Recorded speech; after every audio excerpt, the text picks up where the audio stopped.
বিসমিল্লাহির রহমানির রহিম। আসসালামু আলাইকুম ডিয়ার ভিউয়ার্স, আশা করি সবাই ভালো আছেন। আমি আলহামদুলিল্লাহ মহান আল্লাহর অশেষ রহমতে অনেক ভালো আছি। আজকে একটি বিষয় নিয়ে আলোচনা করব, সেটা হচ্ছে স্থানীয় সরকার নির্বাচন, যেটা উপজেলা নির্বাচন। এটার তফসিল ঘোষণা হয়েছে এবং আজকে প্রতীক বরাদ্দ হয়ে গিয়েছে। যারা প্রার্থী হয়েছেন তাদের প্রত্যেককে জানাচ্ছি অভিনন্দন এবং শুভকামনা। অন্যান্য উপজেলা নেই, আমাদের কোটালীপাড়াতেও একইভাবে নির্বাচন ঘনিয়ে এসছে। আগামী 9 মে ইলেকশন এবং আজকে প্রতীক বরাদ্দ হয়েছে। চেয়ারম্যান পদে, যেটা মূল পদ, 3 জন প্রার্থী হয়েছেন। সবাই অত্যন্ত পরিচিত মুখ।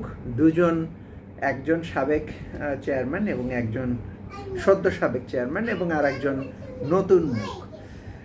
যিনি সদ্য সাবেক বাবু বিমল কৃষ্ণ বিশ্বাস এবং একই সাথে সাবেক চেয়ারম্যান হিসেবে আছেন মুজিবুর রহমান হাওলাদার এবং নতুন প্রার্থী হিসেবে আছেন জনাব জাহাঙ্গীর হোসেন খান। 3 জনের কর্মী বাহিনী নিয়ে এখন মাঠ ঘাট চষে বেড়াচ্ছেন, বাড়ি বাড়ি যাচ্ছেন, উঠোন বৈঠক করছেন এবং বিভিন্ন সভা সমাবেশে যোগদান করছেন।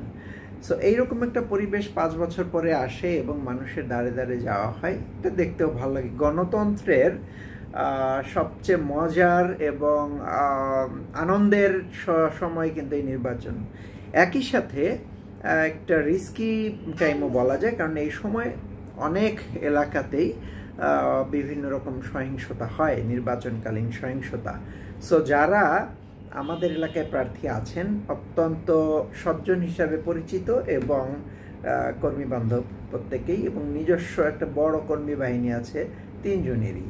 সো যারা কর্মী বাহিনী আছেন, আপনাদের প্রতি অনুরোধ থাকবে, দিন শেষে আমরা কিন্তু সবাই আত্মীয় স্বজন, পাড়া প্রতিবেশী, ভাই ব্রাদারের ঊর্ধ্বে কেউ না।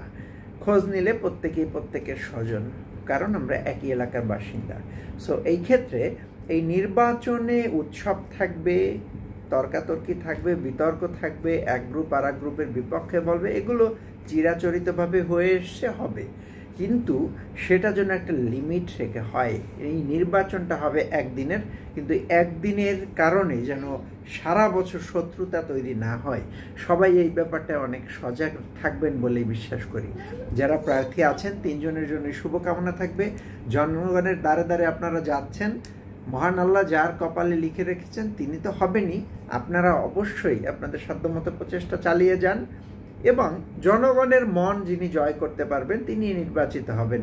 এটাই গণতান্ত্রিক নিয়ম এবং সেই নিয়ম আপনারা জেনে শুনেই মাঠে নেমেছেন।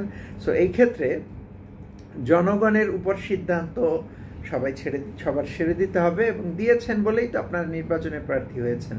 সো এই ক্ষেত্রে হিংসাহিংসি, মারামারি, বিদ্বেষ, এই জিনিসগুলো মুক্ত একটা ইলেকশন হোক, সেই কামনা থাকবে। এবং কোটালীপাড়ার যারা ভোটার, কর্মী, নেতৃবৃন্দ রয়েছেন প্রত্যেকের কাছে অনুরোধ, একটা শান্তিপূর্ণ পরিবেশ যেন বজায় থাকে, কারণ দিন শেষে আমরা কিন্তু সবাই ভাই ব্রাদার। এটাই হচ্ছে সবচেয়ে বড় কথা। যিনি নির্বাচিত হবেন আমাদের আপনজনই হবেন। সো সবাই ভালো থাকুন। আসসালামু আলাইকুম রহমতুল্লাহ।